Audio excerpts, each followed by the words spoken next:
With hundreds, if not thousands, of individual car models introduced each year, the design trend of cars constantly changes as time goes on. However, there are always one or two that falls ahead of the design trend, and those are the cars that stand the test of time. Just look at the C7 Corvette, introduced in 2013. Can you believe the car is almost 12 years old now? In today's video, we'll be looking at some of the most timeless cars of all time. Also, there will be a lot of Lexuses. Let's dive in.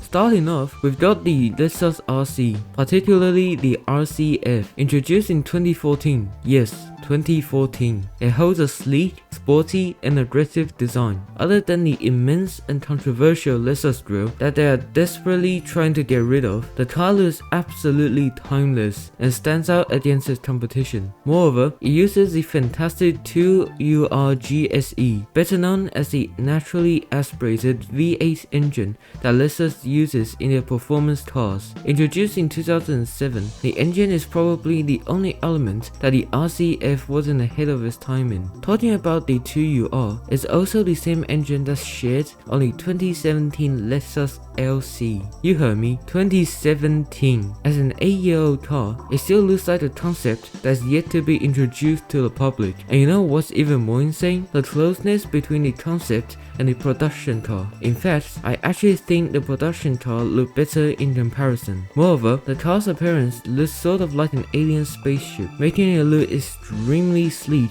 and beautiful. And the trend doesn't just end when heading into the interior. Unlike the RCF, the LC is more of a performance luxury cruiser. Therefore, it has this stunning and exquisite interior that I honestly adore more than any other vehicle in its class. Alright, enough Lexuses for now. Let's look at something that doesn't have an enormous grille, and that is the new VW Beetle. With production starting in 1998, the car still looks somewhat modern 27 years later. Seriously, I don't think the Beetle's design will ever age. With its iconic, sleek, and round design, the car maintains a quirky, fun, yet modern appearance. Even when moving into the interior, the Beetle still represents its time reasonably well. Just compare it to the PT Cruiser that released 3 years ago. They seem quite similar in age, even though the Beetle was released 3 years prior. Moving on, while all the timeless cars we've established so far are either performance or quirky machines, that doesn't mean that something more subtle can look modern, and the E60 BMW 5 Series absolutely proves it. Introduced with the BMW iDrive system, optional head-up display, and a modern and sleek design, you'll instantly forget that you're staring at a 21-year-old car. Comparing it to the 2002 E-Class, the 5 Series main competitor, it looks much sleeker and modern. The only issue with the 5 Series was that when released, controversy spread as people complained that it had an unconventional design for its time, compared to the previous gen E39 5 Series. However, I personally disagree, because its design is what made it still look modern to this day. Now that we look at an example of a more subtle time-defined machine, let's not look at a more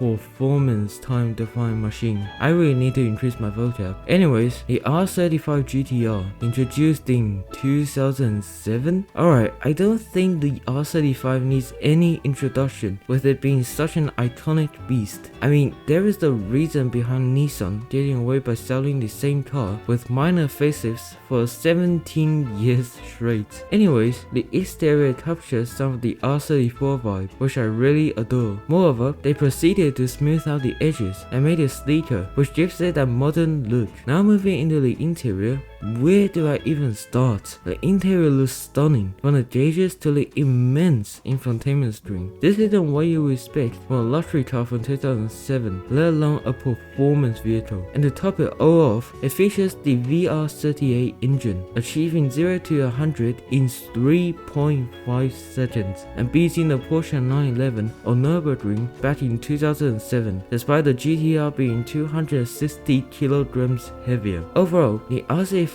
is just such an awesome machine, and it's devastating watching the GTR line being discontinued. Moving on, we've got one of the most iconic lineups throughout all automobile history, the Porsche 911. Released in 1964, the original 911 is vintage in modern standards, but its unique body shape aged incredibly well, and the general design concept lasted to 6 whole decade. I mean, look at the original 911, now look at the latest one. While the overall appearance have changed, the car remained its dignity and maintains the sloping roof and round headlight design. Anyways, the original 911 achieves fast speeds and an excellent driving dynamics for its time, using a flat 6 engine that does 0 to 100 in 8 seconds, an impressive number for the 60s. However, all this isn't what gave the car its legendary status, but it's rather the rear-wheel drive rear-engined drivetrain. Having a rear-mounted engine along with rear-wheel drive means that the 911 was hell of a lot of thrill when driven around. And last but not least, we're ending the video with the banger, the 2003 Bentley Continental GT, a pretty long name. Being a UK luxury car from the 2000s